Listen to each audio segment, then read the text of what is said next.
ये हर सतह से सवाल पूछने वाला है। मैं अपनी सरकार तक से ये सवाल जो है ना बनता है कि ये वर्ल्ड कप की कैंपेन, हमारे मुल्क में एक खेल रह गया क्रिकेट, इस क्रिकेट के पीछे पूरी कौम दीवानी, एक एक बच्चा बैठ के आज मैच देख रहा था पाकिस्तान का। आप जरा उठा के देखें किस दुनिया में हुआ होगा कि आपके वर्ल्ड कप से पहले 7-8 महीने में 3 चेयरमैन चेंज हो गए। एक चेयरमैन आता है वो एशिया कप कराता है, एक चेयरमैन आता है वो वर्ल्ड कप कराता है।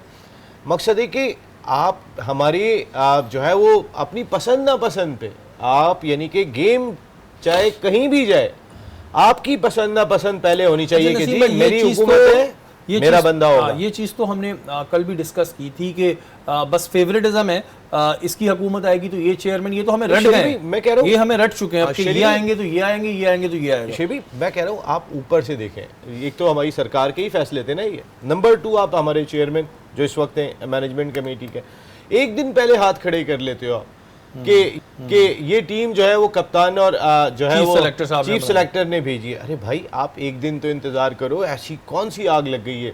इससे पहले क्या नहीं हुआ कि आप पहले राउंड से बाहर हुए? आपकी 3-3 दिन में आपकी वर्ल्ड कप की कैंपेन खत्म हुई है। 2007 में आप पहला मैच वेस्ट इंडीज से हारे, आप समझ रहे थे आप आयरलैंड से जीत जाओगे, आयरलैंड से मैच हार गए आप। 2007 की कैंपेन खत्म, उस वक्त इंजमाम उल हक कप्तान थे, इस वक्त जो चेयरमैन सिलेक्शन कमेटी है। 2003 में सईद अनवर ने इंडिया के खिलाफ सेंचुरी स्कोर की थी, वो मैच भी आप लूज कर गए थे, वहां भी पहले राउंड से आप बाहर हो गए थे।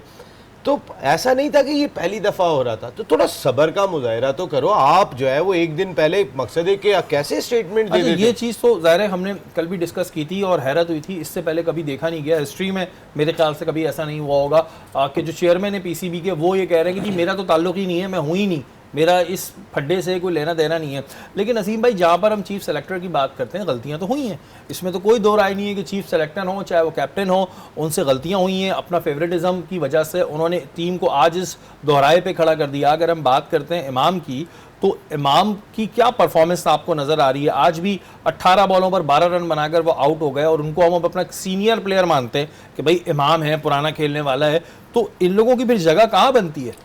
इन पिचेस पर जहां पर 130-125 एक नॉर्मल स्ट्राइक रेट हो, इमाम साहब का स्ट्राइक रेट 80s में है, 80s में 66.66 है अभी तो आज की इनिंग में जी। लेकिन उनका ओवरऑल अगर आप उठा के देखें कि जहां आपके सामने हॉलैंड आई हो या जो भी आया हो, आप अपने उसी अंदाज से ही खेलेंगे, आपका स्ट्राइक रेट सेम दिखाई दे रहा है, सिमिलर दिखाई दे रहा है।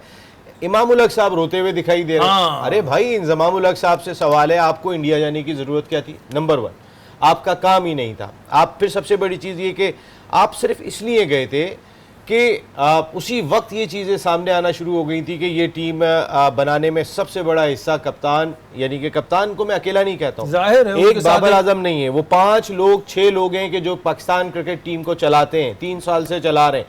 कप्तान से मुराद एक बाबर आजम नहीं है।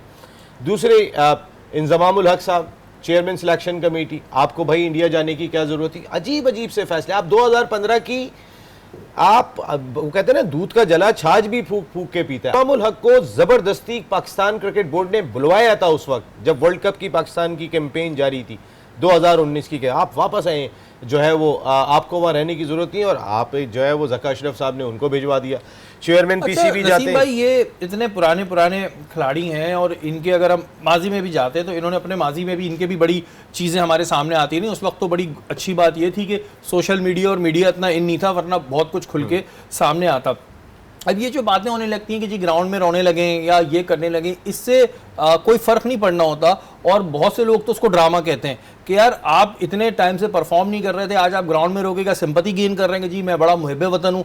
तो ये तो परफॉर्मेंस की बात होती है, आपके रोने या ना रोने से थोड़ी कोई आपके ऊपर होता है। हाँ ठीक है, सोशल मीडिया पे थोड़ी बहुत सिंपैथी गेन हो जाएगी, अदरवाइज आपकी परफॉर्मेंस क्या है? आपको खुद पता था कि मेरी परफॉर्मेंस क्या है। बहुत से लोग फिर वही ग्राउंड में नारे मारते थे पर्ची पर्ची, तो फिर शायद गलत नहीं कहते होंगे। रो पूरी कौम रही है, आप दिखावा कर रहे हो। अगर आपको अगर इस कौम की फ़िक्र होती, आपको दर्द होता कि इस मुल्क में इस खेल की क्या वैल्यू है, लोग इसको कहाँ रखते हैं, क्या इसको किस तरह लेके चलते हैं, क्या कदर है उनके लिए क्रिकेट की। इस मुल्क में महंगाई, परेशानियां आप उठा के देखें, उसमें एंटरटेनमेंट है क्या हमारे पास? थोड़ी सी खुशी क्रिकेट दे देती है। एक क्रिकेट हमें जो है वो जोड़ देती है, एक लड़ी में पिरो देती है। खैबर से लेके चमन तक एक चीज रह गई है, कोई दूसरी चीज नहीं है कि जो हम सबको एक जगह पे जोड़ दे। आज पूरी कौम बैठ के दुआ मांग रही थी, रो तो कौम रही है, बैठ के तो कौम रो रही है कि हमारी क्रिकेट टीम, और फिर इस बात पे ज्यादा रो रही है कि आप पिछले 3 मैचों में आपके इरादे क्यों नहीं नजर आए। इरादे भी नजर ये नहीं आए, सबसे बड़ी नियत तकलीफ नजर है। नहीं आई। आज देखे ना, हमने आधी पहले बात ये करी, गो के अब मैच हार गए, लेकिन हमने बात ये करी कि आज फाइट करते हुए नजर आए।